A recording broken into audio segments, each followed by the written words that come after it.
Hello, I am Dr. Shivan Chaudhary. I have secured All India rank 297 in this year's UPSC CSE 2022 examination. इस video में I am going to talk about Anthropology Paper 1 and उसकी strategy. I am only talking about Paper 1 because Paper 1 का जो मेरा score है वो काफ़ी अच्छा है इस साल. I have scored 152 marks. I am not discussing Paper 2 because I think my score in Paper 2 is average. I have 118 marks in Paper 2. So इस वीडियो में I will just talk about the resources and everything required for Paper 1.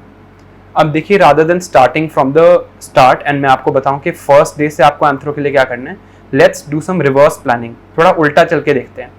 देखिए जब भी आप mains exam देने जाएंगे तो पहले फ्राइडे को आपका एसए का एग्जाम होगा, देन सैटरडे को सुबह GS1, सैटरडे को शाम को GS2, संडे को सुबह GS3, संडे को शाम को GS4. ये काफ़ी एक टायरिंग प्रोसेस होगा. उसके बाद आप संडे को वापस आएंगे and then Monday to Friday आपके पास ब्रेक होगा to prepare for your optional. तो अल्टीमेटली किसी भी ऑप्शनल की अगर आपको प्रिपरेशन करनी है तो अल्टीमेटली हमें ये चाहिए कि 5 दिन में हम वो पूरा ऑप्शनल 2 बार रिवाइज कर सकें, तभी हम जाके 5 दिन बाद वो पेपर लिख पाएंगे. एंड उस 5 दिन की प्रिपरेशन में हमें बिल्कुल कंसोलिडेटेड बहुत अच्छे नोट्स मिल जाएं ताकि finally we are able to write the best answers possible. अब इन 5 दिन को अगर हम उल्टा सोचें, अगर आपका अल्टीमेट गोल ये है कि 5 दिन में आपको ऑप्शनल 2 बार रिवाइज हो जाना चाहिए, तो अब आप एंथ्रोपोलॉजी पेपर 1 के लिए क्या करें. देखिए कुछ बुक्स हैं मार्केट में जो टॉपर्स ने लिखी हैं, जैसे कि अक्षत जैन सर, विवेक भस्मे सर की बुक है. ये दोनों बहुत ही अच्छी बुक्स हैं. They are both people have both of these officers, both of these IAS officers have great marks in anthropology and मैंने भी इन दोनों बुक्स को फॉलो किया था. But they are now a base material because ये books इतनी अच्छी हैं कि सबको यही बुक्स फॉलो कर रहा है. तो अब अगर सबको ये बुक्स फॉलो कर रहा है तो इस एग्जाम में अगर आपको उनसे एक एज लेना है तो आपको थोड़ा एक्स्ट्रा करना होगा. तो इस वीडियो में मैं आपको यही बताऊंगा कि क्या रिसोर्सेज मैंने फॉलो किए थे पेपर 1 के लिए, कोचिंग में मैंने कहाँ गया था मैं और आपको जाना चाहिए या नहीं, एंड मैं आपकी कैसे हेल्प कर सकता हूँ. तो पहले अगर आप अक्षत जैन और विवेक भस्मे सर की बुक्स देखें, ये बुक्स प्रीवियस ईयर क्वेश्चंस की आंसर्स की तरह लिखी हैं. ये बहुत हेल्पफुल है क्योंकि अल्टीमेटली जो वो 5 दिन की मैं बात कर रहा था, अल्टीमेटली इन 5 दिन में आपको यही चीज चाहिए. आपको प्रीवियस ईयर क्वेश्चन सारे रिटन चाहिए. अगर आप एंथ्रोपोलॉजी के पेपर्स देखेंगे और ध्यान से उन्हें एनालाइज करेंगे तो आप रियलाइज करेंगे कि अगर आपको प्रीवियस ईयर क्वेश्चंस 10 से 12 साल के अच्छे से आते हैं तो अबाउट 500 मार्क्स के पेपर 1 पेपर 2 मिला के बोल रहा हूं मैं, अगर 500 मार्क्स का पेपर है तो उसमें से अबाउट 400 मार्क्स का paper is directly something that is related to the previous year questions, अगर आपने उन्हें अच्छा किया है तो हमें अल्टीमेटली उन 5 दिन में वो प्रीवियस ईयर क्वेश्चंस चाहिए और ये प्रीवियस ईयर क्वेश्चंस ही इन बुक्स में लिखे हैं. Again the only problem is that in books को सबको ही पढ़ रहा है एंड अगर आप इन्हीं बुक्स के आंसर्स लिखेंगे there will be no difference between the answers you write and the answers everybody else is writing. तो अब जो फर्स्ट गोल है वो ये है कि पहले हम इन बुक्स को समझ लें. तो इसके लिए मैं आपको कहूंगा कि पेपर 1 को आप डिवाइड करिए 3 पार्ट्स में. पेपर 1 में there is archaeological anthropology, physical anthropology and socio cultural anthropology. तीनों के प्रीवियस ईयर क्वेश्चंस का एक बेसिक लेआउट आपको इन बुक्स में मिल जाएगा. अब आपको क्या क्या ऐड करना है ताकि आप उसको बेटर बना सके. तो सबसे पहले बात करते हैं सोशो कल्चरल एंथ्रोपोलॉजी.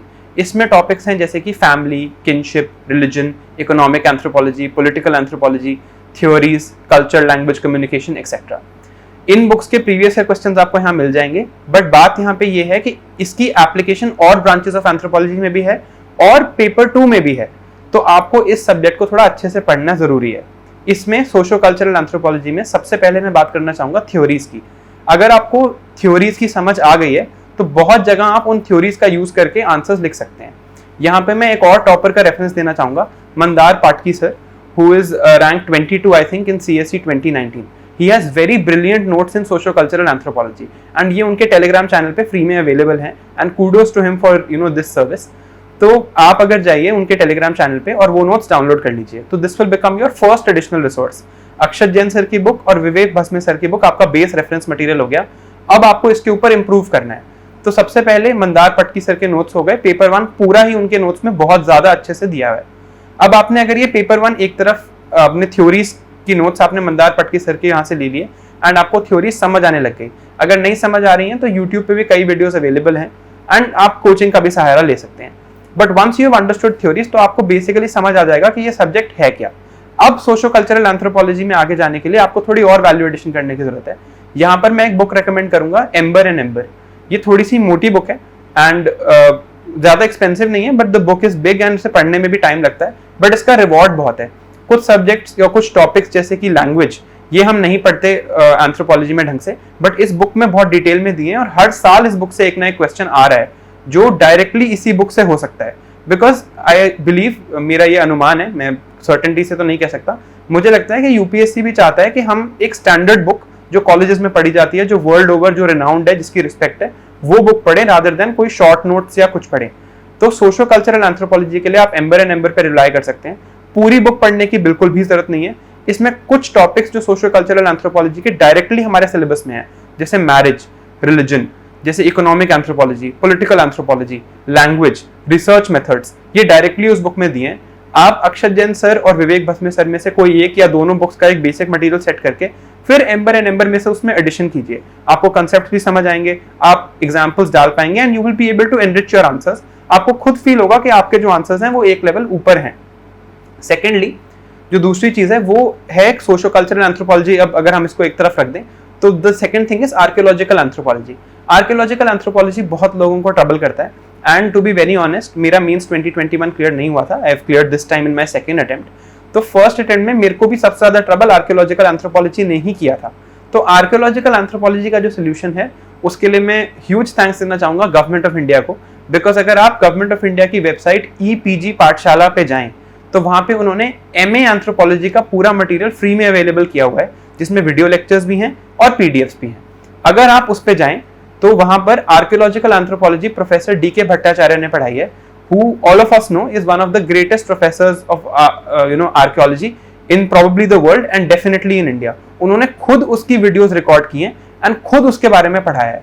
तो अगर आप उन वीडियोस को देखें एंड उनका स्टडी मटेरियल रेफर करें तो आपको एक्चुअली और किसी भी चीज को रेफर करने की जरूरत नहीं है। I think it is the best explanation I have seen in my life of somebody explaining archaeology. जो चीज मुझे इतनी बोरिंग लगती थी उन्होंने उसको बहुत ज्यादा इंटरेस्टिंग बना दिया। एंड अगर आप 2022 मेंस का पेपर देखें, आर्कियोलॉजी के बहुत टफ क्वेश्चंस भी आए हैं, बट वो सारे टफ क्वेश्चंस भी वहां पे डायरेक्टली कवर्ड है।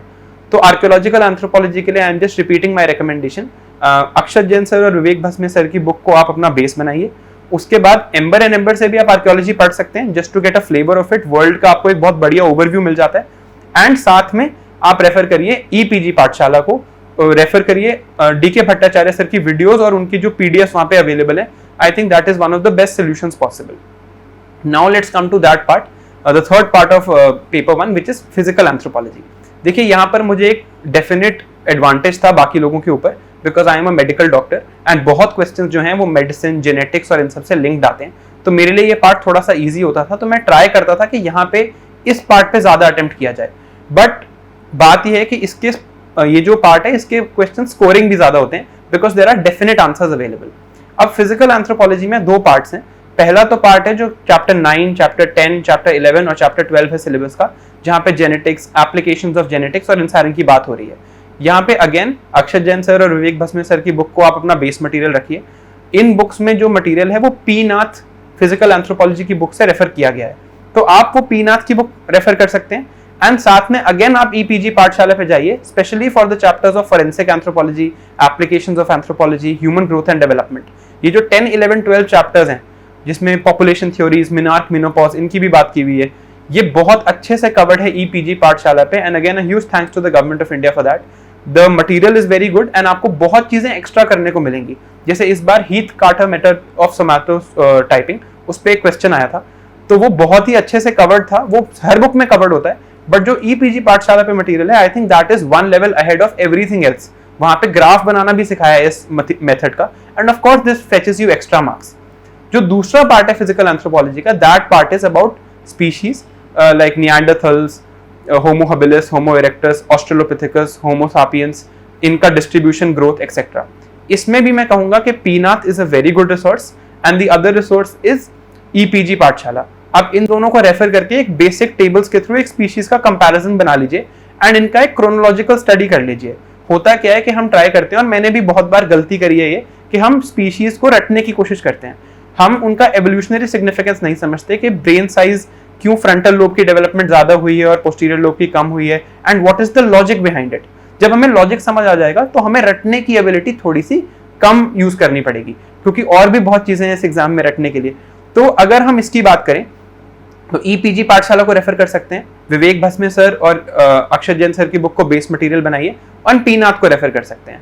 अगेन अगर आपको एक होलिस्टिक ओवरव्यू चाहिए तो वो एम्बर के शुरू के चैप्टर्स में मिल जाएगा।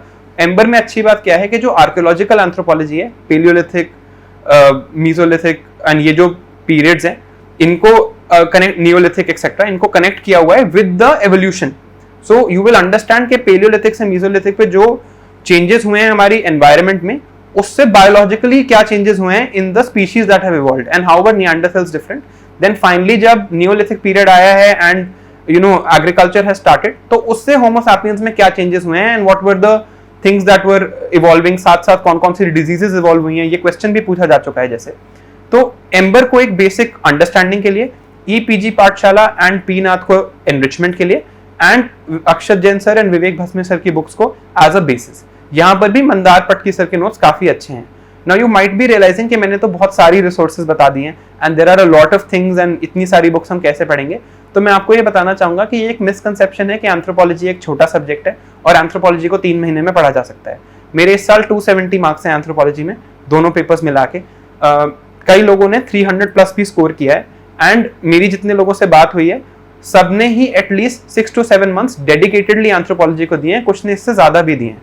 तो आप इस सब्जेक्ट को अगर लेने की सोच रहे हैं तो ये सोच के मत लीजिए कि ये छोटा सब्जेक्ट है और इजीली कवर हो जाएगा, बट हाँ ये सोच के लीजिए कि अगर आप इसमें ऑनेस्ट एफर्ट डालेंगे और हार्डवर्क डालेंगे तो ये सब्जेक्ट आपको रिवॉर्ड जरूर देगा। Finally coming to the end of this video, जो हमने शुरू में बात की थी कि हमें 5 दिन में ऐसे नोट्स चाहिए जो 2 बार रिवाइज हो सके, वो कैसे बनेंगे? तो वो ऐसे बनेंगे कि इन सोर्सेज से आप अपने खुद के नोट्स बनाइए या अक्षत जैन सर या विवेक भस्मे सर की बुक में ऐड कर लीजिए। इस स्ट्रैटेजी के लिए मैं थैंक करना चाहूंगा Shubham Kumar sir, who is rank 1 of 2020, जिन्होंने ये स्ट्रैटेजी बताई। उन्होंने भी इन बुक्स को बेस मटेरियल लेके और चीजें इसमें ऐड कर ली। तो I am thinking, I thought that मैं भी सेम चीज करूंगा and it work very well for me, at least in paper 1। तो आप यही करिए, एक बेस मटेरियल बना हुआ है, उस बुक को या तो नोट कर लीजिए या उसकी बाइंडिंग खुलवा लीजिए ताकि आप उसमें पेजेस ऐड कर सकें, और उस बुक में एडिशनल मटेरियल ऐड करते जाइए and finally you will have a consolidated set of notes. क्योंकि ये बुक पीवाईक्यू बेस्ड है, तो अगर आप इस बुक, ये जो अक्षत जैन सर और विवेक भस्मे सर की बुक है, इनको अगर आप बेस मटेरियल रखेंगे तो कभी भी आपकी प्रिपरेशन पीवाईक्यू से भटकेगी नहीं। Last part of this video is how I will help you. I also have a YouTube channel called clarity for UPSC, जहां पर जाके आप एंथ्रोपोलॉजी के बारे में मुझसे सीख सकते हैं। I am planning to start a free guidance program for anthropology, जहाँ पे I will not teach anthropology in detail, but I will tell you for every part what you need to refer and what your notes need to look like. I will also share, मैंने एक PYQ की compilation बना रखी है anthropology की, जहाँ पे मैंने सारे previous year questions of 2013 to 2021 topic wise अच्छे से classify करे हुए हैं।